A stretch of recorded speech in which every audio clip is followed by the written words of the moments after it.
neighborhood. We'll at the state level, we'll let you know if the evacuation routes are clear to come back. But everybody's going to have to be patient. This is not, this is just a massive storm, and the recovery efforts and the restoration efforts are going to they're going to take time. Business of what you communicated the last few minutes. You made a decision to close schools and universities and state offices, and some institutions are beyond next Monday. Are you giving any thought to extending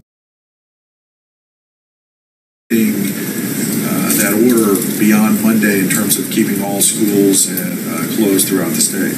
We'll decide as the weekend goes on. We'll see as we start seeing what happened, and then we'll see what the damage is. We'll be making a decision. Governor, could you give us an update on where things are with gas stations? Are there any places where people are stalled because they don't have gas? Any problems to that degree? We have worked to try to get fuel around the state, especially worked to try to get fuel in the evacuation routes. I'm sure people have run out of gas around the state. If you can go to fl511.com and look at our evacuation routes, and people are moving. We've got road rangers out there. I don't know if you want to add anything, Brian.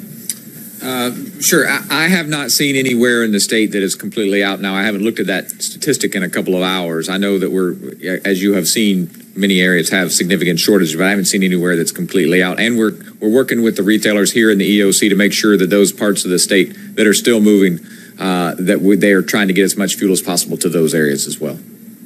Governor, if you could also give us an update on what's happening with the area around the dike, given the new forecast for the storm. Sure. We are waiting for an update from the Corps. But if you go back, the positive is, we did everything we could to keep everybody safe. We hopefully, we'll have less winds there, which will reduce the chance that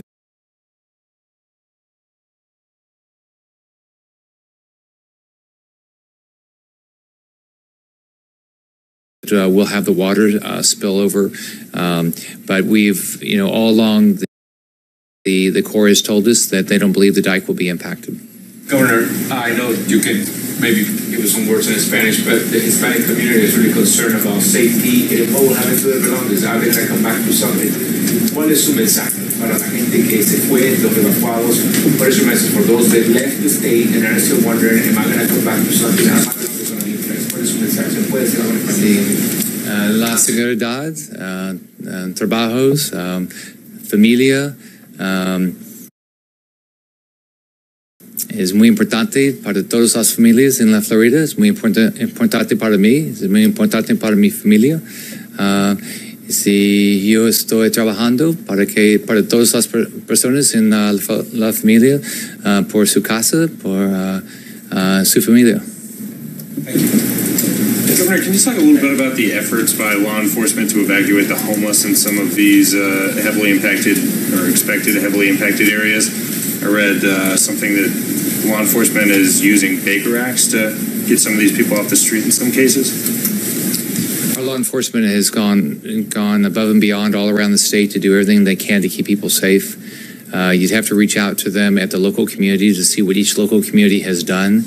But I can tell you that I've traveled the state for the last 5 days, and I've met with law enforcement, and they're very committed. Every life is important to them, and I think they're going to continue as long as they can to do everything they can to get people to safety. What can people do now in these critical hours to be sure there isn't loss of life? Steve, I think the biggest thing is if you're in an evacuation zone, you've got to get to the shelter. I mean, you might not, or if you've got to get someplace that's higher ground. You got to do it. There's not many hours left because the winds are coming. There's not going to be a lot of time now to be able to drive very far. So you got to get to the shelter. You can go to floridadisaster.org/shelter to find out where they are, or call your local emergency management team. And then the other thing is, if you ought to call your family and friends and make sure they're getting out and tell them how important it is to go to safety. it's disappointing sometimes when you watch on TV that you see somebody that's going to write it out, and based on what you hear from what the National Hurricane Center is putting out, you think, how could you write that out? If you go down to the Keys and you think, you're going to have 15 foot of storm surge in these, Keys that are not very high, you're going to have 15 plus inches of rain, you're going to have 125 to 150 miles an hour winds. I mean, how is anybody going to survive this? So if you anywhere where you think that somebody might be in an area where they ought to evacuate, you ought to call them and try to talk them into tell them how important they are to you. No one has seen what you've seen, and no one has traveled the state as much as you've traveled in these last 5 or 6 days. So I wanted to ask what you've seen and experienced out there that's caused you special concern. Well, the thing that really causes me the biggest concern is